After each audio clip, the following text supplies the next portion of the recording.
Welcome to Champagne Problems. We are your hosts, Robbie Shaw and Patrick Balsley. Thank you for joining us on this journey as we explore our mental health, well-being, performance, and longevity, and how our relationships with alcohol can influence each. No shame, no labeling, no judgment, just curiosity.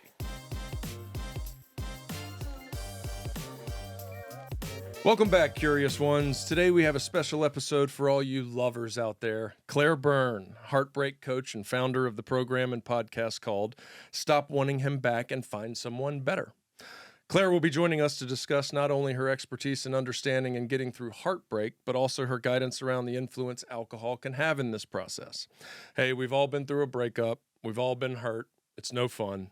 Who better to talk to than a heartbreak coach? Let's go to Claire. Claire Byrne, welcome to Champagne Problems. Thank you so much, Robbie and Patrick. I'm so happy to be here. Well, we are delighted to have you on. Shout out to Perry Silver for the introduction. Woo! Rye, New York represents. Thanks, Perry. That's right. So interesting. I met another guy from Rye like 3 weeks ago. I'll drop his name to you after this, but for some reason, it's you and this other guy I went on a trip with, and all of a sudden, Rye has become this place that everybody I'm meeting is from. And it's you're Charlotte-based, and my brother and his wife and kids and my parents live there now. So there you go. Look at that. All the connections. Love it. We're so connected. And Perry's here now. I mean, what a great addition. Okay, so personally very interested in this topic. Obviously, a lot of us have been through heartbreak, maybe all of us, and potentially will go through it again. I've told my story many a time, and my first big heartbreak is what shot me into my addiction and subsequent sobriety. And not that it was all about that, but that is what, shot me into that space. It really messed me up. So I love this topic. I'm very excited to dig into it. Before we get going, we're going to get to know you real quick. We're going to do a little rapid fire. You ready? Oh, yes. Ready for it. All right. What was your first live music concert and where? Indigo Girls, New York City, 10th grade. I couldn't tell you the exact venue. Love it. Love it. What's your favorite unhealthy food? Ooh, I am such a health freak. I guess Chinese. Yeah. Yeah. That's super unhealthy. Yeah, that's pretty unhealthy. So my boyfriend, he has 4 kids, and I moved to Santa Barbara to start a life with them. And, now it's like I was living this LA healthy lifestyle, would never touch that stuff. And now I'm like, I'll have pizza, I'll have Chinese off their plate. Little Sunday night takeout, never hurt anybody. Exactly. I love it. Chinese is by far my guiltiest pleasure. It's the spot, yeah. I mean, crush it. I set records with Chinese food. All right, what vacation spot is your happy place? Ooh, we just went to Hawaii. That was a pretty happy place for sure. It was my first time ever, so it was pretty magical. That said, I live in Santa Barbara, California. This is a pretty magical place. So there's like a lot of comparisons. I'm like, this sort of looks like Santa Barbara, but there's an energy in Hawaii for sure that's pretty magical. Totally. I did my honeymoon there and have always said that's where I'm gonna die. Yeah. I'm gonna live out my years there. Absolutely. Hopefully in retirement. Hopefully much later. Not too shabby of a place to die. No. What can make you lose your temper? So I immediately go to my boyfriend, which truly he's my dream partner. But I think the things that like really stress me out is lack of planning. He's very fly by the seat of his pants, and I need to know things ahead of time. So he was like, "Oh, so next week when my dad is here," I'm like, "Wait, what did you?" He's like, "My dad's coming for 2 weeks," and his dad is lovely. It's more like, "How did you not tell me those things?" Granted, he's got a very busy job. He's got 4 kids. He thinks he's told me things. Those things can get me under my skin. But since, and I know we're going to segue into this, since I've been drinking significantly less, I'm able to manage the reactions more, but I'm a fiery Irish woman. So temper is my middle name. Firish. I love it. Firish. All right. So last but not least, give us one experience off of your bucket list. Ooh, that I've already checked off. Not necessarily, Oh, but whatever you'd like to let people hear.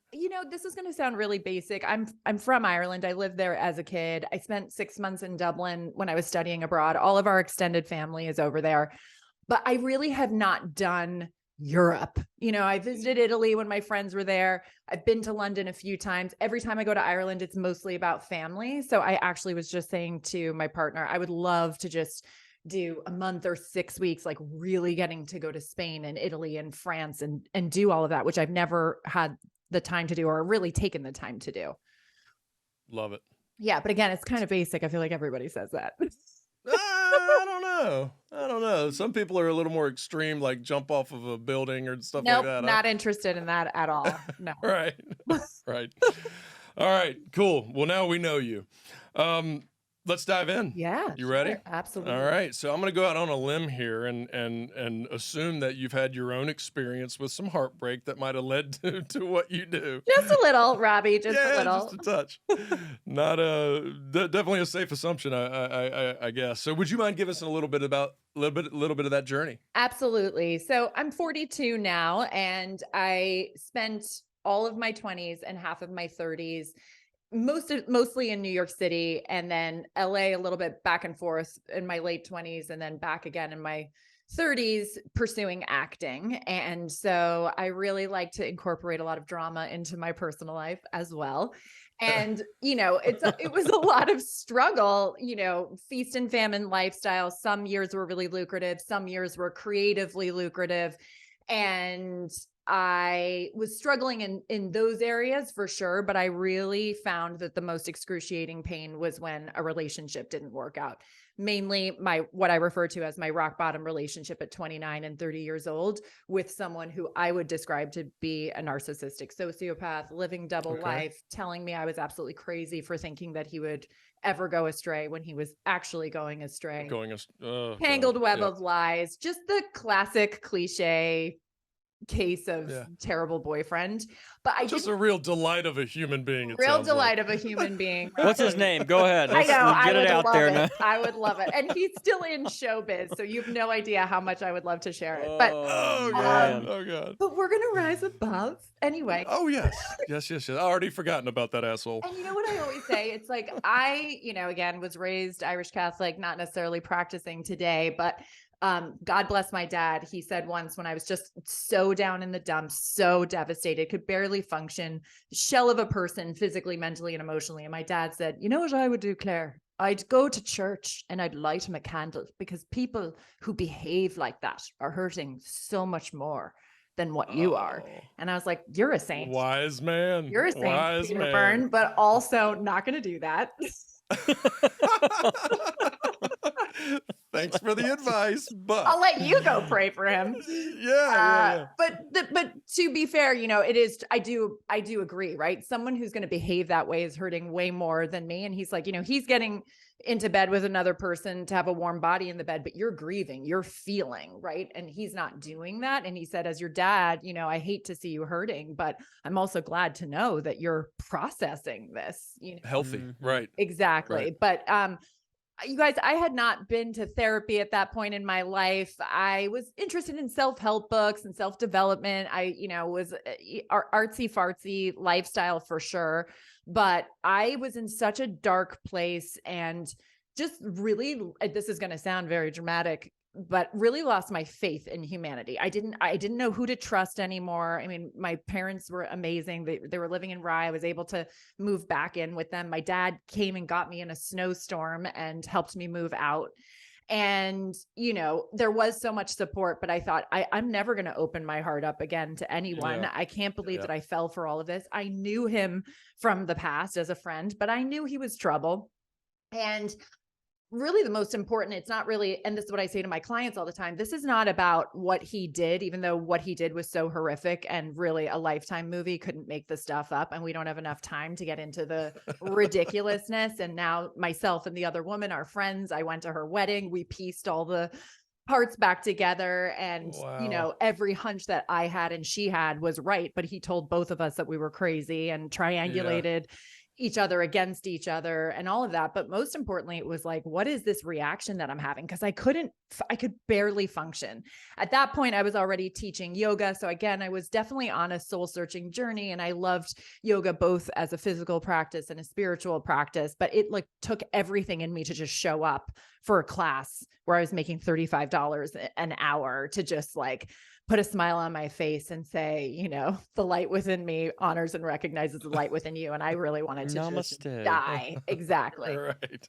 Oh, And God. so that was really just a big eye opener for me. And I was broke at the time, just as I said, $35. But I had private clients, and I was making enough from commercials and stuff through acting, but ultimately I couldn't find a decent therapist in New York. And this, I just want to be clear, I'm not knocking therapy versus coaching just because I'm a coach. I ultimately did find an incredible therapist in LA, but I found a few therapists in New York who really shamed me about the situation and kind of dumbed down my pain, diminished my pain. And it was a really terrible experience. And so then I wasn't really interested in searching anymore. I think I tried 3 different ones, and they were just either very clinical or really, you know, judged me for the reaction that I had. Like one woman was just like, so he was a cad. So you got hoodwinked by a cad. I'm like, I don't even know what a cad is. That was the first time.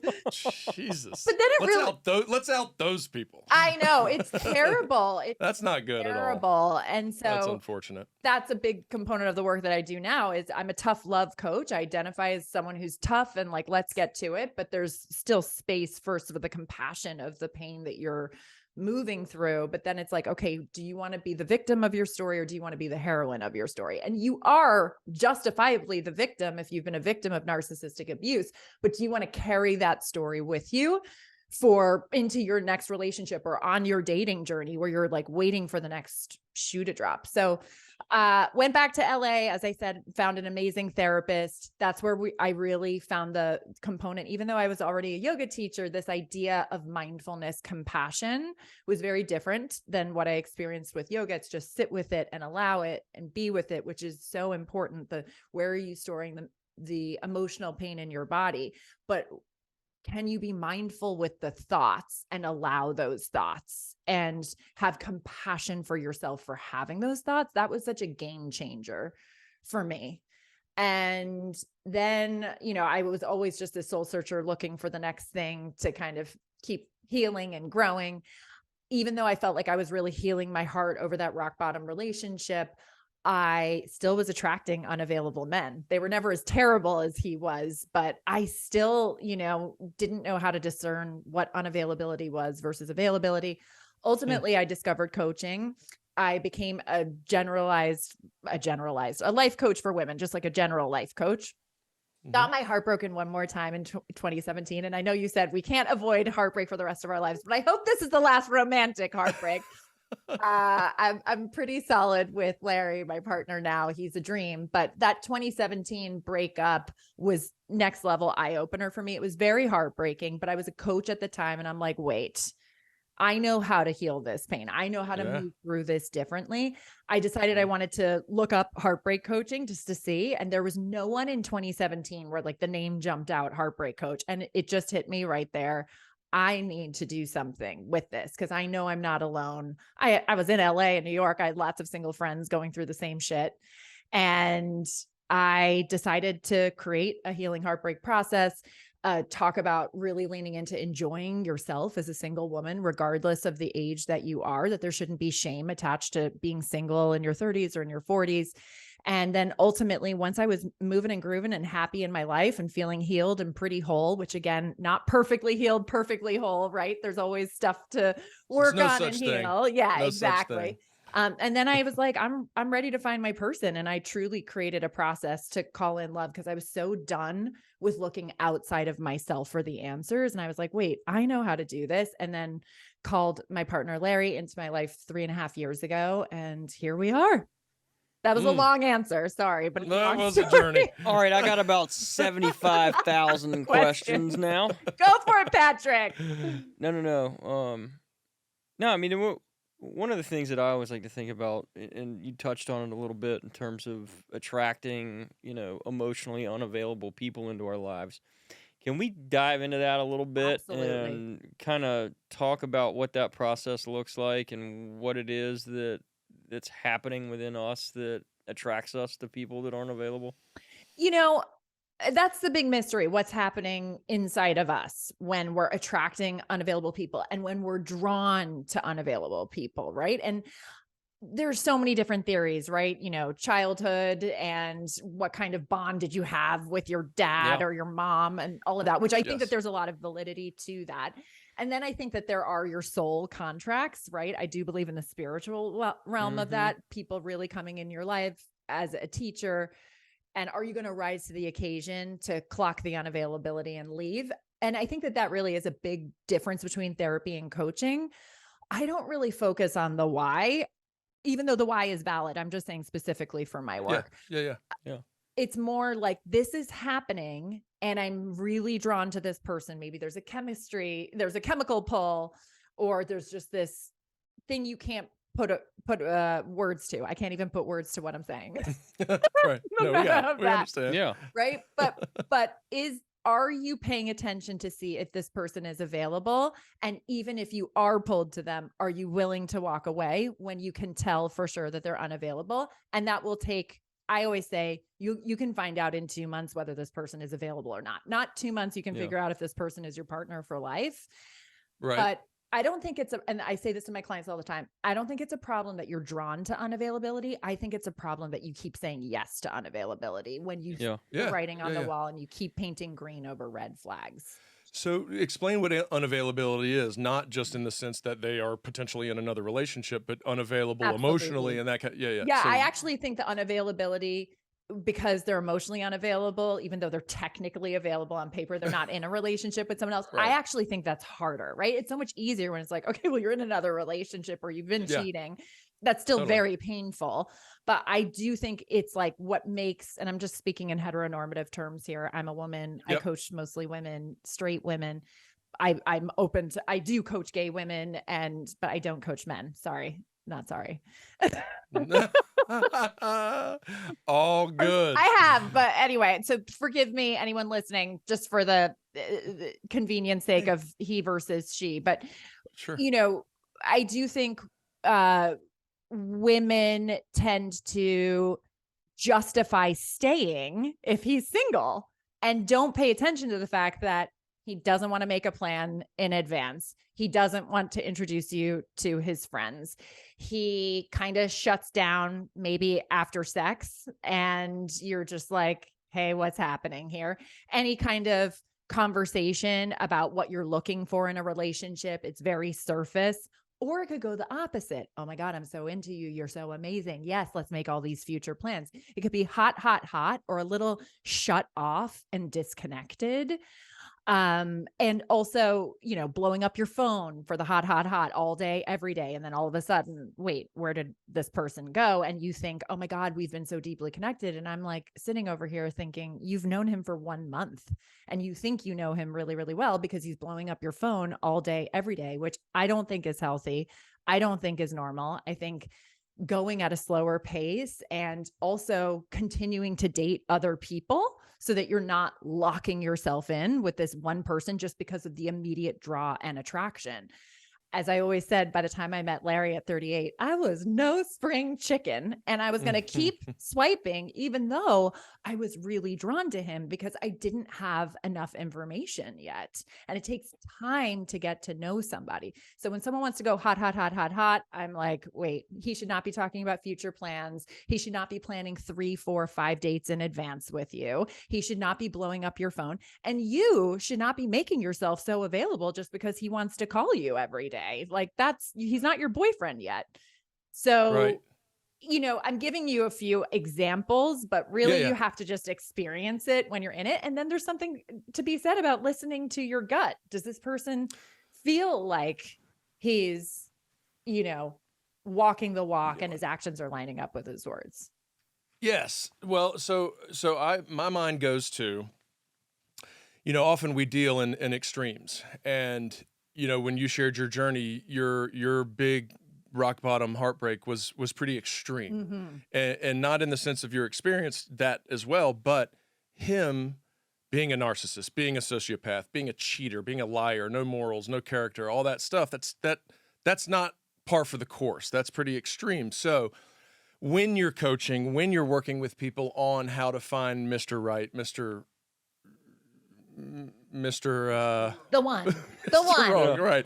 Or someone that is just pleasant to be around, whatever it is that you're trying to start at the beginning, not everybody's people are gonna have little red flags. They're not, but that doesn't mean they're a sociopath. It doesn't, so how do you coach in that space? Because there's growth to be done, right? I mean, we all grow. We're not all perfect. We're not all perfectly mentally healthy in relationships as well. Such a great question. And I always remind my clients of this. And I talk about this a lot on my own podcast. Are we allowed to curse?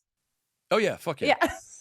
I freaked the fuck out. I was already a heartbreak coach, very established in my business and my career, doing really great, really solid in my relationship with myself. And when Larry came into my life, I freaked the fuck out. I was like, oh my God, who is this man? He's such a grown up. I'm so drawn to him. He treats me like a woman and just like is so amazing. And I can just see the difference between what I was settling for and who this guy is and how he's showing up, even though he has 4 kids, even though he has a really demanding job, even though he lives 80 miles away. And in between those times when we were seeing each other, I was like, oh my God, I can't handle it. I like him so much. And I'm so scared that he's going to like oh my God, hurt me. And like, now we totally laugh about it, but I never preach like, oh, and I was just so grounded, calm, and clear. And there were moments between us where I thought he was pulling back. He thought I was pulling back. And there would be these awkward, clunky conversations, right? So I do think that that's a part of it. And what I always say to my clients is that you have to step back and you have to look at the whole picture. Is there enough there that you like? And if you clock a couple of things, can you still proceed forward and be willing to move through that fear until you have enough information to decide whether or not to walk or not? And so a lot of my clients do come to me having experienced pain, heartache, disappointment, a lot of the time the trauma that I experienced. And so it is like your brain is just like danger, danger, danger, danger. And it's very easy.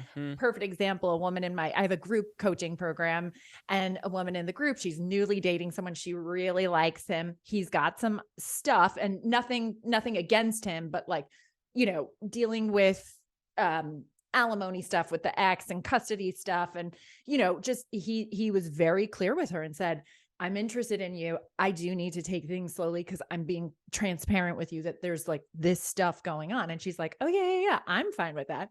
But then as time goes on and she's hanging out with him, she's like, no, I'm really starting to like him.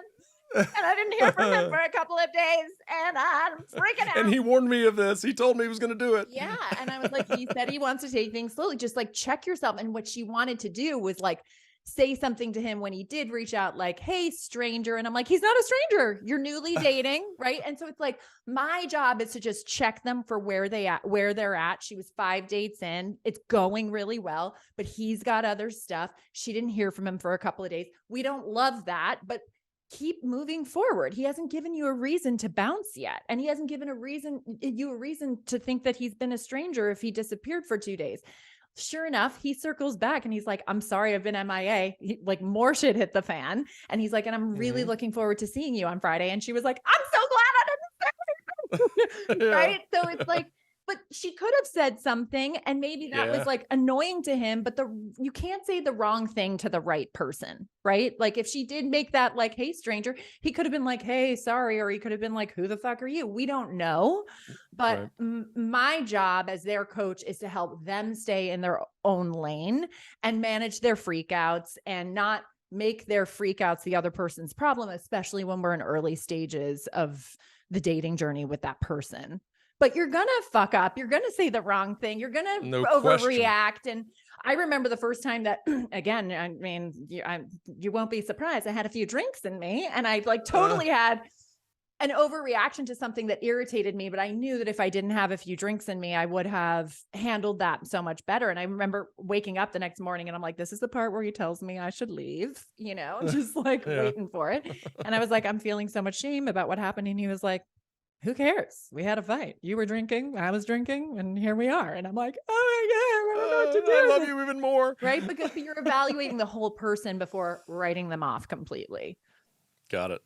Great answer. One Wow. of the things that I was thinking about earlier when we were talking about unavailability, I feel like, and this definitely happened in a lot of my relationships, earlier in my life, but I never was mindful enough to pay attention to any of that because I was too caught up in like the honeymoon phase of the relationship. And can you talk a little bit about how moving into a relationship, how can we check in with ourselves to make sure that we're able to evaluate the early stages of the relationship in a healthy way, instead of kind of what I used to do was like I would meet a girl and I would project this image of the perfect relationship on her, and I would try so hard to make that be what I was in the relationship with, instead of actually being able to see, those red flags in the beginning of unavailability. And then and then once I got to know her, or once we got to know each other, it was like, oh, okay, well, this isn't what we thought it was. And the heartbreak, it's a great question. And then the heartbreak is so much bigger because you're attached to this idea of what you wanted her to be and what you wanted both of you to be, versus, wow, actually, there were so many signs now looking back that we weren't compatible. And what I have my clients do is, and this isn't like some very fancy, unique tool that a lot of people haven't heard of before, but I just make a list of your negotiables and your non-negotiables of what you're looking for in a partner.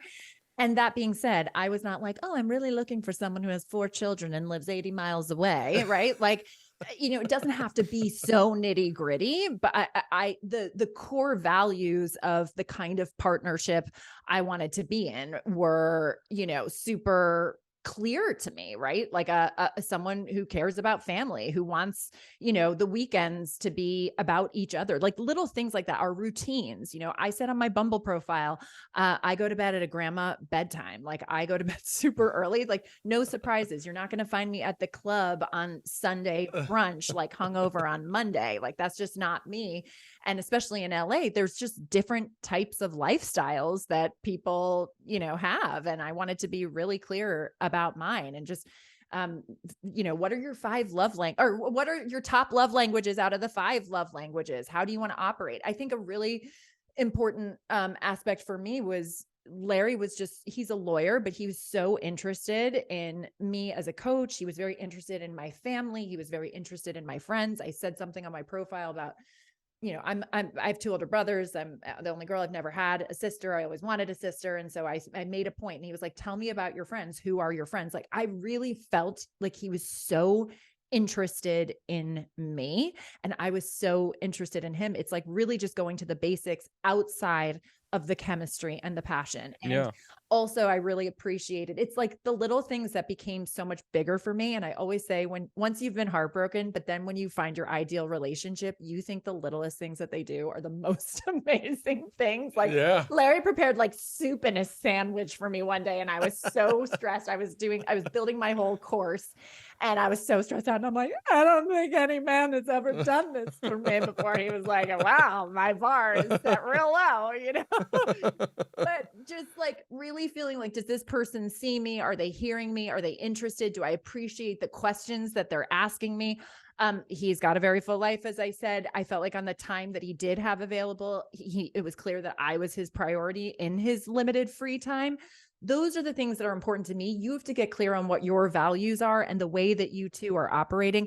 I felt like we liked doing the same things, like going for walks on the beach and yummy brunches and yummy dinner and just like chilling and like watching Netflix. Like we're boring. And now it's basketball life with his boys. Then I find that super fun. Right. But like that won't be fun for other people. Are we compatible? And do I feel really seen and heard? And our love languages compatible, and how do we compromise for each other, because we are different in certain ways. So and like really seeing that the other person is working to make the other person happy.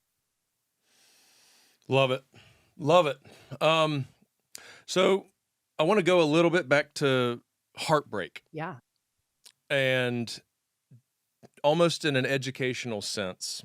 I'd like to learn a little bit more about it, and I think our listeners would like to know a little bit more about it as it pertains to what does it mean to be heartbroken, almost from a psychology standpoint, right? Like, I mean, the feelings are probably very similar to grief and loss. Absolutely.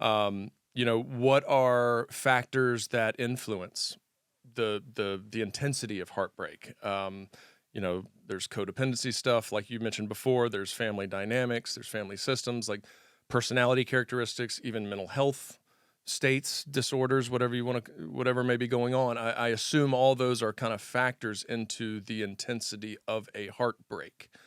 Can you give your version of what does it mean to be heartbroken? Yeah. I mean, again, it's a very dramatic version, but the actress in me Let's never do it. dies. But I mean, to me, when I was heartbroken, especially my rock bottom, I also went through a very painful heartbreak before that rock bottom, but he wasn't a terrible person. I actually consider him an old dear friend now, but it really, to your point, it felt like the death of somebody to me. It really felt like, and people have told me, because I'm going to touch wood, I have not yet experienced, both my parents are alive and well. I have not experienced someone very, very close to me who's a part of my life every day, never had pets. So I haven't experienced the loss of a loved one due to death yet.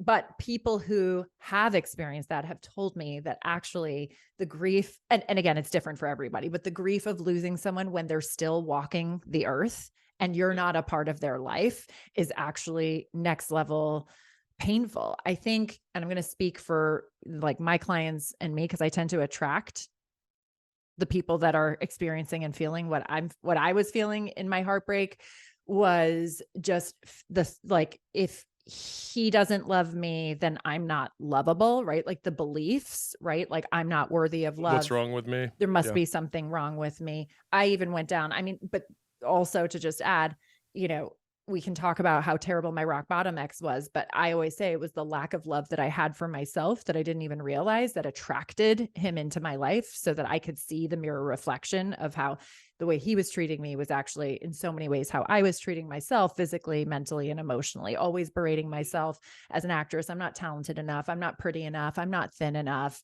and then the financial stress of all of that. Right. So there's no coincidence as to how I attracted him. Right. But just feeling so unworthy, so unloved. And I really felt, and talk about codependency, like, if he doesn't want me, then yeah, I'm not lovable.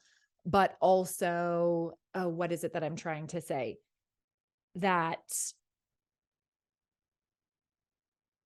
like, there's no point. I wasn't suicidal, but I felt like there was no point for going on. I felt like I had nothing if I didn't have him. Yeah. Something that didn't really bother me, but I know bothers so many other women specifically, is, I'm now in my early 30s and all of my friends are settling down. As we mentioned, I grew up in Rye, New York. Most of my friends were getting married in their late 20s, early 30s, have 3 kids by 35, right? And same with the college that I went to. So there was that culture where everybody was checking off those boxes. I do also think, even though, again, it wasn't my experience because I really kind of owned my unique artsy fartsy lifestyle, that pressure of, oh my gosh, what are other people going to think? And if it's not him, am I ever going to find anybody else? And having shame around being alone and no one choosing you, not just that person not choosing you, but no one choosing you. And then the heartbreak and the fear and the shame of that. So I don't really think that was the most articulate, but just feeling like your world is coming to an end, and that, and making that other person your other half, and like depending on them, right? Codependency to complete you, fulfill you, make you happy. So if that's taken away, you really feel like you have nothing. Yeah.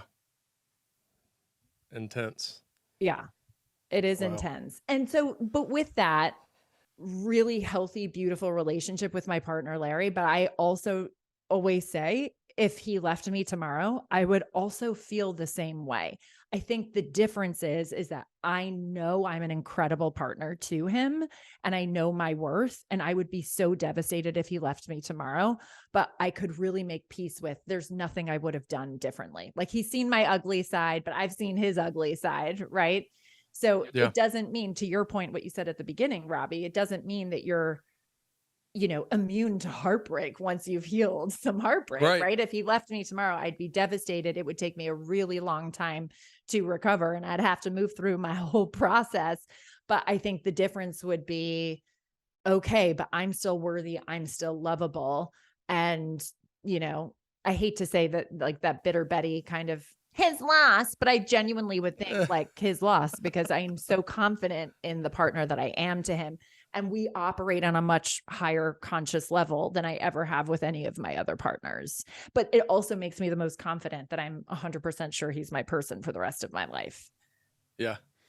Yeah. How do you coach your clients through the grieving process? Like, I would imagine that if you're getting these women that, have just recently experienced some sort of heartbreak, and I can imagine some of the time some of them are focused on, okay, I'm not dating anybody, I need to be okay, I need to work on myself. And then I'm sure there's some other ones that are like, okay, F him, on to the next one, I got to find a new partner, that's bigger and better and blah, blah, blah, blah. How do you kind of hold space or coach them through their own process to make sure that they've healed over that breakup before they move into a new relationship?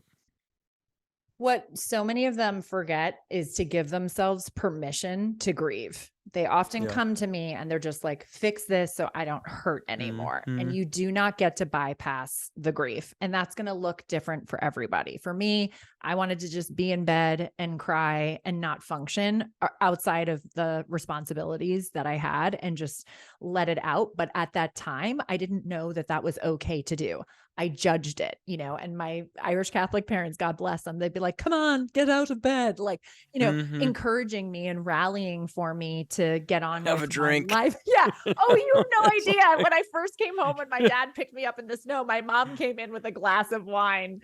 Yeah. And I actually, bottle of bourbon. actually, the one time that I'm not interested is when I'm depressed. So I was like, Mom, what are you doing? Alcohol is a depressant. I can't. But, to really let yourself grieve. They often say, how do I get rid of this anger? How do I get rid of this pain? The only way is through it. I know I'm not the first person to say that. So I love emotional freedom technique, tapping, meditation, grieving, reading books, like letting yourself grieve, journal it out, get out on paper. What is it that you're thinking and feeling? It's okay to want revenge. It's okay to hate him. Just get it out in a safe space. I love those anger rooms where you can go and break shit. Like, rage rooms, right? Like do whatever you need to do. But I just, I had a new client the other day say, how do I get out of this anger? And I'm like, have you let yourself feel it? And she was like, well, I went to a rage room once. And I'm like, and how long was that for? And she was like, an hour. I'm like, can you honestly say in the last year and a half that you've been grieving this heartbreak, that's the only time you've given yourself permission to actually grieve? And she's like, yeah. And then she said a week later, it's been a game changer with me giving her that permission to just allow herself to feel it. Of course you feel this way. He totally duped you. He treated you like shit. He's now left you for a younger woman. He's giving her everything that he wouldn't give you. Of course you're angry. Of course you want him to suffer. Of course you're in pain. Of course you feel like shit. Can you honor that before then I offer them ways to create peaceful closure on the situation. So I still think my rock bottom ex is a motherfucker, but we're here laughing about it now, right? Yeah. Like, I don't appreciate anything that he's done, but I'm a stronger woman for it. I thank him. He's my teacher. And if it wasn't for him, I wouldn't have the success or be on this path that I'm walking on now. And I wouldn't have found Larry. Like, we can again talk about the shitty partner he was, but I wasn't great in that relationship. So, really getting peaceful closure, not okaying the behavior, but your own understanding of the situation, so that then when you do go out to find someone, I have a program called Stop Wanting Him Back and Find Someone Better. It's the same title as my podcast, right? Then when you are ready to go find someone better, you're not carrying this bitter story about what he did, and therefore that's what men do, and then make Yeah. generalizations. Again, your trauma will just sneak like back my up. ex. Yeah. Yeah. And the trauma, as I said, will still pop up, and I still freaked out, but you've got a much better grasp on yourself and on the past, and it will be your job to navigate, not lumping the past into the present and the future. Yeah. That was a Key. really good explanation. I love thinking about it just in the therapy process or the therapeutic process, where it's be aware of it, get familiar with it, accept it, forgive it, and make it a part of you moving forward. It's okay. Exactly. And There you go. just because that person did that horrific thing to you doesn't mean that everybody else is. But it also No. doesn't mean, some people come into my program and they're like, yeah, I don't want to feel this anymore. So, and I'm like, okay, well, when I say stop Well, putting you're him back gonna. and find someone better, I don't mean, and the next person you meet is going to be your person, right? I have women in my program who have get their heart hurt a couple of more times before they find their person, right? Because there's more healing, more growing, more learning to do. And it's all a part of the process. There's no guarantees. But I think for anybody listening who may be heartbroken and terrified of opening their hearts again, what I really came to was, after doing a lot of the healing work, after really leaning into my own relationship with myself and really loving myself on a next level, which that could be a whole podcast episode on Yes. in its own right, Yes. right? Is I decided I knew I wanted partnership more than anything else. By the time I hit my late 30s, I'm like, no, I want this. I want to share my life Oh. with someone. And I think too, a lot of women, and I'm not speaking for all women, there is, in the one hand, they're feeling ashamed that they're still single, right? But on the other hand, there's this message of like, get your career, be independent. You don't need a man. And it's like, no, I don't need one, but I really wanted to share my life. Again, the actress in me, I always had this dream of kind of this Hollywood romance and having it all, being emotionally connected, having the fireworks, all of that. And I really got clear and decided, if I get my heart broken 10 more times, I'm going to keep showing up, because I do believe that in a lifelong partnership, and I do believe it's available to me. And I do believe that I have a lot to offer someone really amazing. And so I'm not going to stop until I find him. And Yeah. so with that, but you have to be willing to be resilient to experience the disappointment again. Yeah. That said, if Yeah. you're following my That's process, got to be hard for people. yeah, but if you're following my process, I just spoke to another woman a couple of days ago, and she got totally duped. But when she described the timeline and the crumbs that she was settling for, I'm like, this would have been nipped in the bud so much sooner if you were getting coached by me at the time. And I'm not saying that to shame her. I'm just saying there are things that people are settling for that are red flags, right? Like that are blaring or flailing in your face, right? That you could still get hurt, but you could nip it in the bud so much earlier. I mean, there's so much more I want to talk in that space.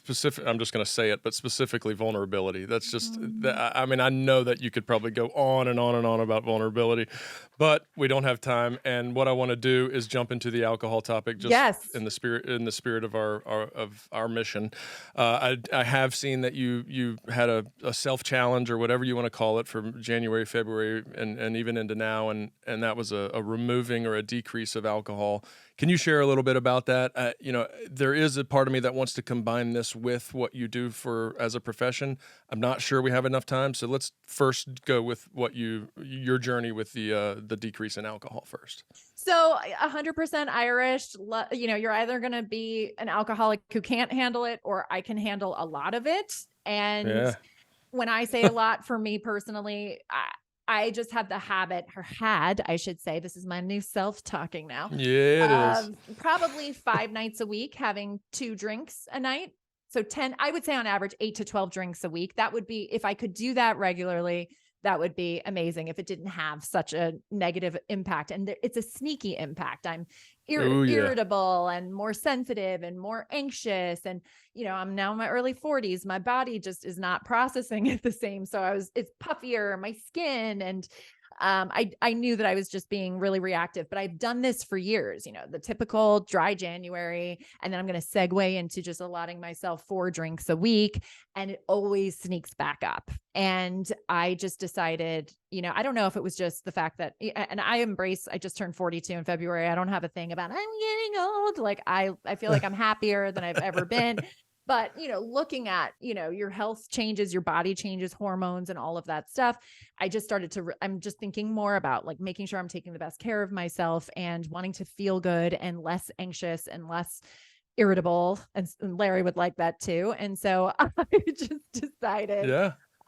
this year I'm making sure I'm really doing it different. And so far, here we are in early March. And instead of just allotting myself 4 drinks a week, it's actually what are the events going on this week where I would like to treat myself to a drink or two. So that means some weeks I just don't drink at all, which has been such a game changer. I feel like a new woman. And I just think it's so doable. I used to think, oh no, like once my lips touch it, then I'll want it. It's not, I'll want 5 more drinks that night. It's that then the next night I'll want another 2. And then the next night, it's like the brain saying, oh, it's 5 o'clock, take the edge off.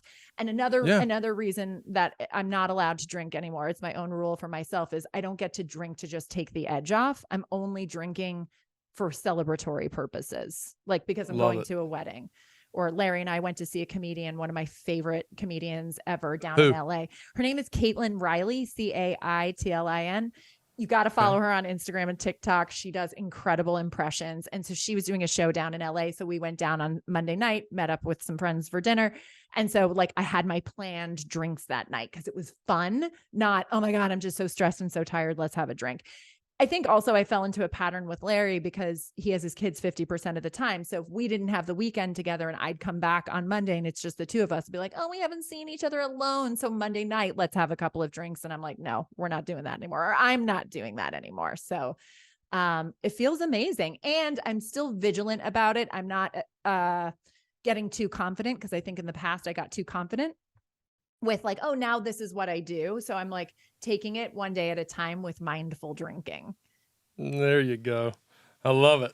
I love it. That's awesome. awesome. I love the intentionality around it. It's what you have to do. It takes work, and it's still a part of my self-coaching in the morning, right? Like, okay, you had X last night. This weekend, we have this plan and this plan. One night you're not drinking. Which night is it going to be? And I need to think like that because then I will just unconsciously drink. Right, because that's kind of the lure of drinking is the carefreeness of it, the just default of like not thinking about it. That's the point of drinking, is to not think about shit. Exactly. But to go into it with intentionality, yeah, it's hard. It's very, very hard. And could I quickly squeeze in with the heartbreak and alcohol? I just did a 3-part series on my podcast about it. Heartbreak and alcohol, alcohol and dating, and just your own relationship with alcohol, with a dear friend of mine who's an amazing holistic health expert, Jamie McEwen. I know that deeply plays into it. And she had an interesting spin on things. She said, look, if you want to have a drink, because it's just part of your habit and you want to do that, just be really mindful of like that you're not diving into the bottle to numb your pain, because it will only exacerbate the pain. Yep. And I know that's just the tiniest little thing, but I couldn't help but squeeze that in really quick. It's like, perfect. You don't have to deprive yourself completely, but it's like if you were quitting smoking and something terrible happened and you wanted to have the cigarette, like, okay, fine, do it, but don't have the whole pack. Right. So yeah, just wanted to squeeze that in. Claire, give us your number one benefit. Less irritability and more, and like at the same time, meaning more connectedness to my partner. Perfect. All right. So we ask this question to everybody that comes on the show. Why do you care? Care about what? Yeah. About why do you care, Claire? About what you do. About what I do. Yeah. I think I'm going to get emotional. I think life is really fucking hard. I think now more than ever, living in 2023, we get news at our fingertips that is so appalling and so scary.